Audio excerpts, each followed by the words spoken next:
जनन में कुछ बेसिक कॉन्सेप्ट है, कुछ टर्मिनोलॉजी आज आपको बताना चाहूंगी। उसके बाद हम नर जननांग और मादा जननांग समझेंगे, या नर जनन तंत्र, मादा जनन तंत्र, नर युग्मकों का निर्माण, शुक्राणु का निर्माण स्पर्मेटोजेनेसिस के द्वारा कैसे होता है, अंडाणुओं का निर्माण ooजेनेसिस के द्वारा कैसे होता है, शुक्राणु जनन अंडाणु जनन क्या होता है। लेकिन उससे पहले कुछ बेसिक चीजें जैसे जो पूछी जाती है ऑब्जेक्टिव में, एमसीक्यू में, एंडोमेट्रियम। एंडोमेट्रियम क्या होता है?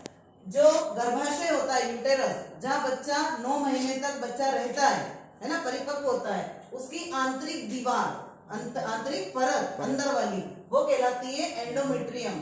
आंतरिक भित्ति जो होती है, ठीक है, वो एंडोमेट्रियम कहलाती है। ऑक्सीटोसिन हार्मोन और प्रोलैक्टिन हार्मोन एमसीक्यू में बहुत पूछे जाते हैं। ऑक्सीटोसिन हार्मोन जब माँ बच्चे को जन्म देने वाली होती है तो उसमें दुग्ध ग्रंथियां, जो मेमरी ग्लैंड होती है, जो हमारी स्तनधारियों की विशेषता है, तो वो दुग्ध ग्रंथियां जो होती है वो एक्टिव होती है। उस समय दुग्ध निकलने की जो क्रिया है, जो माँ बच्चे को पिलाती है पोषण के लिए, वो निष्कासन कैसे शुरू हो दूध का, उसके लिए ये हार्मोन प्रेरित करता है, पीयूष ग्रंथि से निकलता है, जो मस्तिष्क में होती है ना, मटर के दाने की पिट्यूटरी ग्लैंड, उससे निकलने वाला हार्मोन है ऑक्सीटोसिन हार्मोन, जो दुग्ध निष्कासन को प्रेरित करता है कि दुग्ध ग्रंथियां एक्टिव हो जाए और दूध का निकलना प्रारंभ हो। प्रोलैक्टिन हार्मोन दुग्ध को संश्लेषित करता है, उसका निर्माण, मतलब दुग्ध का निर्माण, ताकि बच्चे को दूध माँ पिला सके और उसका पोषण कर सके। स्पर्मेटोलियोसिस, शुक्राणु जनन में जो शुक्राणु बनते हैं पुरुषों में, उसमें क्या होता है, पहले एक गोल संरचना बनती है ऐसी स्पर्मेटिड, और ये स्पर्मेटिड फिर आगे जाके और इस तरीके से एक स्पर्म में परिवर्तित हो जाता है। तो उसके 3 भाग होते हैं, ये होता है हेड, ये होती है नेक और ये होती है टेल, पूंछ, मतलब सिर, गर्दन और पूंछ। तो पहले गोल होता है, तो ये कहलाता है स्पर्मेटिड। क्या होता है ये? स्पर्मेटिड। और स्पर्मेटिड का कायांतरण मतलब परिवर्तन होना, काय में? स्पर्म में। स्पर्म मतलब शुक्राणु। स्पर्मेटिड का शुक्राणु में परिवर्तन होना कहलाता है स्पर्मेटोलियोसिस। बहुत इंपॉर्टेंट क्वेश्चन है ऑब्जेक्टिव के लिए, है ना, और एक लाइन में भी पूछते हैं, एक उसमें भी पूछते हैं। स्पर्मेटोलियोसिस किसे कहते हैं? जब स्पर्मेटिड स्पर्म में परिवर्तित हो जाए, बिल्कुल आखिरी में होता है शुक्राणु जनन की अवस्था में, है ना, स्पर्मेटोजेनेसिस। स्पर्मेटिड का स्पर्म में कायांतरण, ये अचल होता है, गोल होता है, लेकिन जैसे ही शुक्राणु में बदलता है और शुक्राणु चल हो जाता है। क्यों? क्योंकि इसमें पूंछ है, माइटोकॉन्ड्रिया होता है, चलने के लिए ऊर्जा मिलती है, इसलिए चल होता है, और इसमें सिर, गर्दन और पूंछ भागों में बटा देता है। फिर उसके बाद है मिनार्की। ये दोनों अवस्थाएं मिलती जुलती है और ये भी एमसीक्यू में बहुत आती है, ऑब्जेक्टिव में बहुत आती है। टर्मिनोलॉजी है ये मिनार्की और मेनोपॉज। मेनोपॉज मतलब रजनोवृत्ति। स्त्रियों में मतलब लड़कियों में जब युवावस्था में जब आती है तो रजोधर्म की अवस्था जो है वो स्टार्ट हो जाती है। 28 दिन का हर महीने का एक साइकिल होता है, हर महीने में साइकिल आता है, 5 से 7 दिन तक चलता रहता है, उसको कहते हैं मिनार्की। ये एक साइंटिफिक प्रोसेस है और होना बहुत जरूरी है।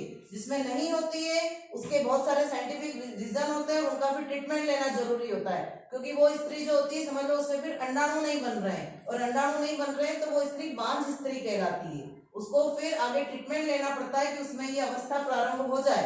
ये अवस्था प्रारंभ होना मतलब उसमें अंडाणु बन रहे हैं, वो फर्टिलाइजेशन के योग्य है, इसलिए मीनार की अवस्था सभी में होना आवश्यक है। तो ये लड़कियों में ये रजोधर्म की अवस्था को प्रारंभ होने की घटना को कहते हैं मीनार्की। ओके। और रजनोवृत्ति, मेनोपॉज, स्त्रियों में रजोधर्म या मीनार्की का बंद होना। एक उम्र के बाद में 55 साल, 50 साल, 52 साल, उस उम्र में ये रजनोवृत्ति हो जाती है या मेनोपॉज हो जाता है, अपने आप ये अवस्था जो होती है वो बंद हो जाती है। तो उसके बाद में स्त्री जो होती है वो बच्चे को जन्म देने योग्य नहीं रहती, क्योंकि उसमें अंडाणुओं का फॉर्मेशन रुक जाता है। ऑटोमेटिकली साइंटिफिक रीजन होते हैं उसके पीछे, और इस तरह से बॉडी में चेंजेस होते हैं, कुछ हार्मोन्स इस तरह से बनते हैं कि ये रजनोवृत्ति हो जाती है। ये शुरू होने की अवस्था है रजोधर्म की, मेनिस्ट्रुअल साइकिल कहते हैं, कुछ पीरियड टाइम कहते हैं, है ना। तो ये रजनोवृत्ति या मेनोपॉज, ये बंद होना और ये स्टार्ट होना, ठीक है। वेसेक्टोमी और ट्यूबेक्टोमी, ये दोनों परिवार नियोजन की तकनीक है।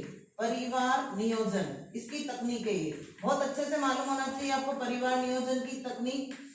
वेसेक्टोमी और ट्यूबेक्टोमी, वेसेक्टोमी पुरुषों में अपनाई जाने वाली तकनीक है, ट्यूबेक्टोमी स्त्रियों में अपनाई जाने वाली तकनीक है।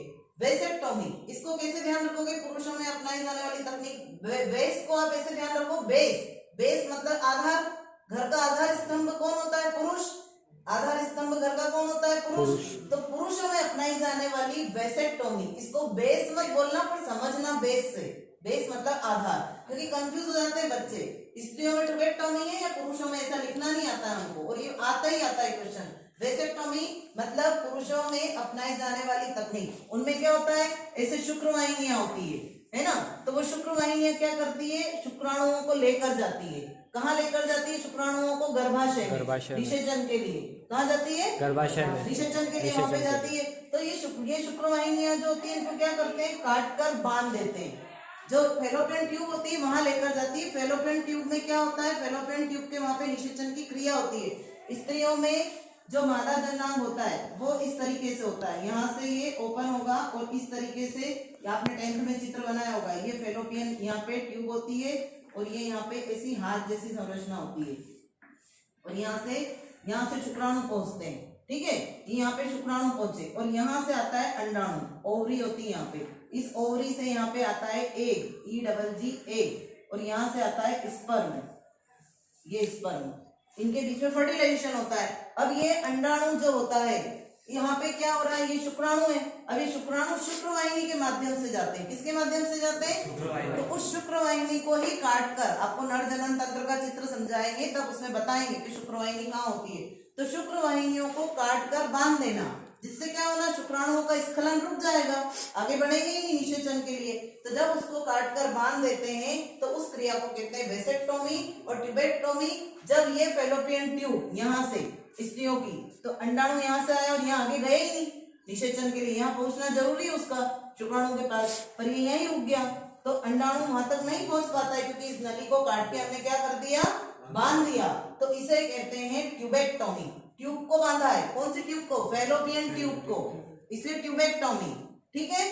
फिर उसके बाद में कोलेस्ट्रम या खीस, जब माँ बच्चे को जन्म देती है तो उसको जो दूध का स्त्रावण होता है, उस दूध में बहुत सारे विटामिन, प्रोटीन, बहुत सारे एंजाइम्स ऐसे पाए जाते हैं जो शिशु की वृद्धि के लिए, पोषण के लिए बहुत आवश्यक होते हैं। शुरू का गाय जब बछड़ा देती है तो उसका जो छीका निकलता है, खाते हैं ना हम लोग भी, गाय को कहते हैं ना शुरू वाला जो रहता है जमता है, उसमें कितने पौष्टिक आहार होते हैं, ऐसे ही वो स्त्रियों में जो निकलता है जब वो बच्चे को जन्म देती है, वो दूध पिलाना बहुत जरूरी है शुरू का, उसको कोलेस्ट्रम या खीस कहते हैं। 2 नंबर में पूछा जाता है कोलेस्ट्रम या खीस किसे कहते हैं। इससे बहुत अधिक पोषक तत्व होते हैं जो बच्चे लेके बहुत जरूरी, क्योंकि इसमें एंटीबॉडी होते हैं।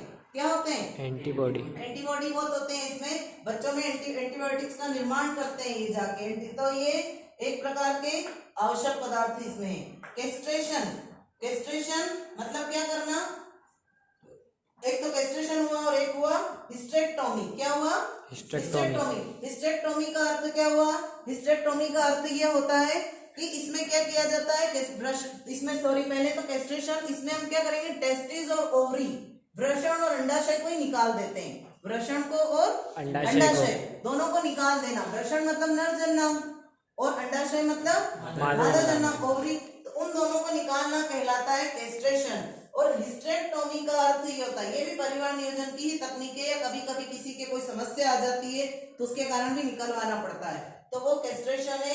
हिस्टेक्टोमी में क्या होता है, गर्भाशय जो यूटेरस होता है उस यूटेरस को ही निकालना, यूटेरस को ही निकाल देना, गर्भाशय को ही। आपने देखा होगा कि घर में कभी कभी आपने सुना होगा कि मम्मी का, दादी का, चाची का, जो भी आपके परिवार में, बड़ा ऑपरेशन हुआ है ना, बड़ा ऑपरेशन हुआ है, छुट्टियों पे चल रहे हैं, तो क्यों चल रहे हैं, तो बड़ा ऑपरेशन हुआ घर में, मम्मी का दिक्कत आती काम में। कई बच्चे कहते हैं जिनके घर में बहनें नहीं होती तो काम कम करना पड़ता है, तो छुट्टी भी मांगते हैं यहाँ पे हमारे बच्चे। तो ये बड़ा ऑपरेशन मतलब क्या, गर्भाशय। अब गर्भाशय क्यों निकालना, कि कभी कभी किसी को गर्भाशय में कोई खराबी आ जाती है, कोई प्रॉब्लम हो जाती है ना, तो उसके कारण इस गर्भाशय को रिमूव करना पड़ता है, उसको कहते हैं हिस्टेक्टोमी। उम्र के बाद गर्भाशय को रिमूव कब किया जाता है, हिस्टेक्टोमी कब की जाती है, डॉक्टर भी तभी आपको राय देगा कि जब आप उम्रशुदा हो गए, 50, 52, 60, जब आपके बच्चे बड़े हो गए। लेकिन उससे पहले अगर कोई खराबी है, कैंसर का खतरा है, अल्सर का खतरा है, तो निकालना पड़ता है। लेकिन यदि आपको बच्चे हो गए और उसके बाद में आपको कोई दिक्कत हो रही है 50-52 साल में, तो बच्चे नाली का ऑपरेशन, नाम सुना होगा जिसको बड़ा ऑपरेशन कहते हैं, तो उसको कहते हैं हिस्टेक्टोमी। उसको क्या कहते हैं, हिस्टेक्टोमी। इसमें वृषण और अंडाशय, टेस्टिस और ओवरीज को बाहर निकाला जाता है। ठीक है, तो ये सारे आपको याद, एंडोमेट्रियम गर्भाशय की आंतरिक परत, ऑक्सीटोसिन हार्मोन दुग्ध निष्कासन को प्रेरित करता है, प्रोलैक्टिन दुग्ध के निर्माण को प्रेरित करता है, स्पर्मेटोलियोसिस जो स्पर्मेटिड को स्पर्म में परिवर्तन होने की क्रिया को स्पर्मेटोलियोसिस कहते हैं। मीनार्की लड़कियों में रजोधर्म की प्रक्रिया शुरू होने की क्रिया है ना, मीनार्की कहलाती है। जो मेंस्ट्रुअल साइकिल होता है वो चालू होता है। रजनोवृत्ति या मेनोपाज स्त्रियों में इस मीनार्की की या रजोधर्म जो है या मेंस्ट्रुअल साइकिल के बंद होने की क्रिया रजनोवृत्ति या मेनोपॉज कहलाती है। वैसेक्टोमी पुरुषों के द्वारा परिवार नियोजन के लिए अपनाई जाने वाली तकनीक वैसेक्टोमी कहलाती है, जिसमें शुक्रवाहिनियों को काटकर बांध दिया जाता है। ट्यूबेक्टोमी स्त्रियों में अपनाई जाने वाली विधि क्या कहलाती है? ट्यूबेक्टोमी, जिसमें उनकी फैलोपियन ट्यूब को काटकर बांध देते हैं, जिससे अंडाणुओं का स्खलन रुक जाता है। कोलेस्ट्रम या कीस, जब माँ बच्चे को जन्म देती है तो उसमें पहली बार जो निकलने वाला दूध होता है उसमें बहुत अधिक मात्रा में एंटीबायोटिक्स होते हैं। ये कोलेस्ट्रम और कीस। कैस्ट्रेशन वृषण अंडाशय का निकालना और हिस्टेक्टोमी गर्भाशय को निकालना, ये आपको याद रखना है। ओके।